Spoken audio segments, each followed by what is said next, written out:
Hello everyone, my name is Luis. I'm from Mexico and I come here on representation of Mexico and Chile to talk about our experience in the entrepreneurial scenario of clinical engineering. So, where's, oh, here it is.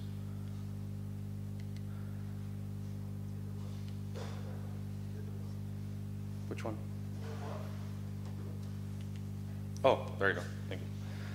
Okay, so the objective of our abstract was practically showing that the clinical engineering professionals could be entrepreneurs as long as they followed a model that is not new. It's not invented recently. It's a model that has been going on for quite a while, which is called Lean Startup. And what we pretended to do is to show if this model and also an evaluation tool for startup entrepreneurial model actually gave value and some sort of vision so that the startup could advance and produce more results.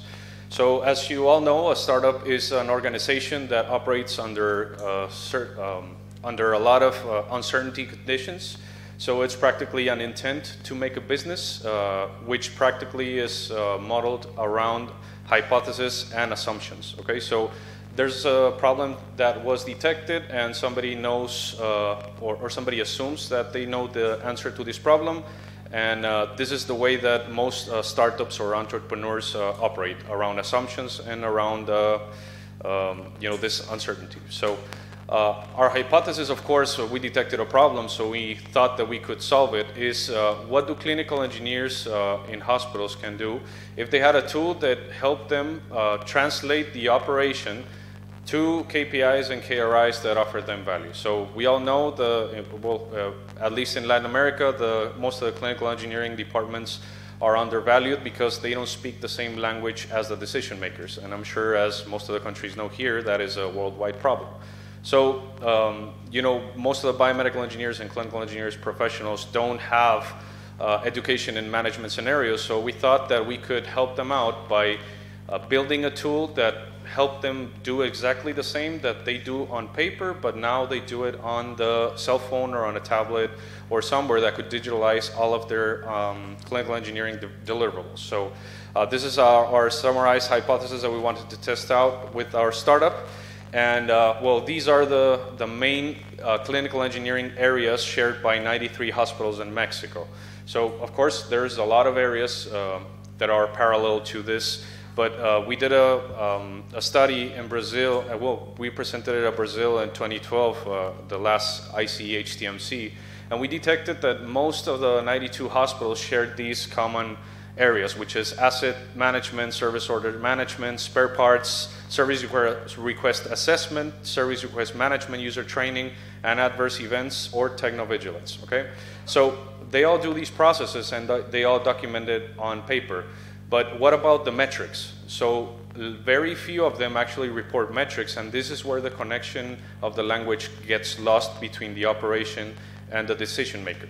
So what we did is evaluated our results that we collected 2 years ago, and we reviewed that only 38% of these 92 hospitals actually only evaluated and communicated KPIs of any sort. So we re-asked them once again which are the feedback they have been receiving on decision makers, and we were very surprised that only 2 out of the 92 hospitals actually received valuable feedback from the C-suite. So we can assume that these engineers were delivering KPIs that actually made a difference to decision makers for them to reply.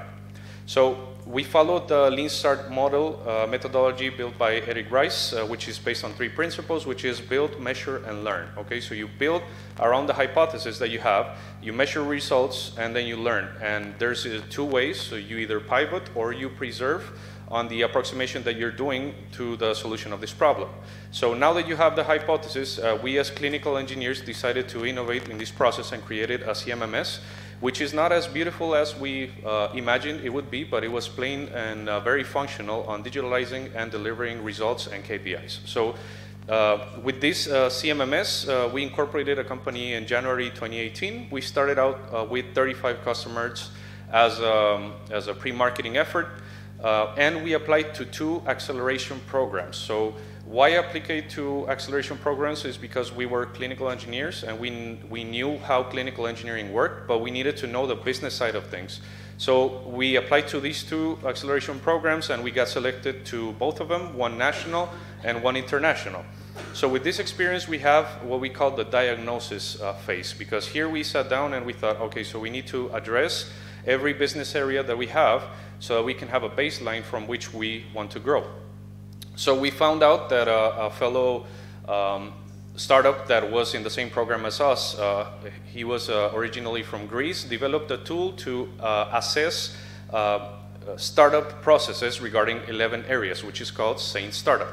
So what they do is practically they have a model, they have an algorithm to evaluate under a validated hypothesis 11 business areas, which are the ones that you have in the screen, which is planning, team, IP, competition, marketing and communications, branding, product development, distribution channels, incorporation, and funding. So the first thing we did is, all right, so we're here, and what do we need to do to improve? So we measured our results using this tool, and we found out that there were 3 main areas that we needed to concentrate on, which were team, because we were 2 clinical engineers that founded this company, but none of us was a developer. So that was a big problem because we were running a software company and neither of us knew anything about software.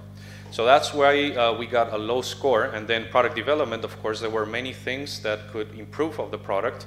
And funding, of course, as we were a startup, we weren't sustainable enough to pursue the business feasibility. So with this initial diagnosis, what we did is the following. So we participated in this acceleration program where 700 international applications got selected, 68 were selected, 22 of them were from Chile, 12 were founded by women, and all of them had a different scenario. So we were in the 9% that was scaling sales already because we had 35 customers, and we are proud to announce that we're the only clinical engineering or health technology management startup that has participated in the program throughout its history. So this is how the program works. We get some funds from the Chilean government. They give us international mentors with companies like Amazon, Microsoft, and so else. They have classes from whatever you need, like business models, marketing, communication, etc. You go to boards when mentors criticize your product and your business idea. You go to platoons and you get evaluated in comparison to the process that a lot of other entrepreneurs are going. Pit stops that are quantitative evaluation processes from the Chilean government, and networking, of course, which makes us as a startup grow. So with this in mind and with the initial diagnosis, we initiated the 7-month program in Santiago de Chile, where we got $40,000 in equity-free funds, access to global mentors, some perks like Amazon Web Services and some IT infrastructure perks, connections with customers, and an introduction to the startup ecosystem in Latin America. So with these, after the 7 months of the acceleration program, these are our initial results. So we improved very, very much because we made an initial assessment of where we were in the business side. We tested out our assumptions, and in our weaknesses, we found mentors to help us and also attended classes regarding each of these points. So with this, we were able to organize the first global clinical engineering day celebration in the country. We redesigned our software. We did 3 pilots in Chile, which gave us the validation for one of the 3 countries that have the major regulation in the field. We scaled from 35 customers to 97 in less than 1 year. We were selected for Demo Day, which is a contest between all of the international startups, and we were awarded with the 5th place worldwide. That gave us another 7 months of the program where we got another opportunity to enhance our results. And as you can see, we're doing very good on most of the areas. We scaled to 136 customers, which are our customers right now in 6 countries in Latin America. We got an additional $40,000 equity-free fund from the Chilean government, and we created this online course for management abilities for clinical engineer, where 140 students have successfully completed the program. So this is what we created initially, and our first son wasn't as beautiful as we thought it could be, and as perfect. And with the money, we created this tool, which gave a more management perspective of things. And we are proud to announce that with these results, we caught the attention of the Chilean government, and we will be raising funds in November so we can create algorithms of machine learning and artificial intelligence to improve the results of downtime and uptime in medical equipment. So our conclusions are the following. Number one, we didn't reinvent the wheel. We just analyzed the root cause of a problem, shared by a sample with common interests, and we created a customer-centered validated solution. Number two, we acknowledged and we accepted that we weren't good in every area of the business. So we searched for help in the business areas that we needed help, and we assessed them with the reality that we were facing. Number three, of course, networking helps. So searching out for help really improves your development as an entrepreneur. Last but not least, using the Chilean taxpayers' money for a good cause made a lot of impact, and right now we are proud to say that we are helping the Chilean government build the first program of CMMS nationwide, where they will have complete control of their HTM program. And well, entrepreneurship and intrapreneurship is an iterative process. So if any of you have ever had the intention of innovating in clinical engineering field, we are a very good example that it's possible and that there's money up there so that you can search to enhance whatever your idea is. That's it for today, so thank you very much.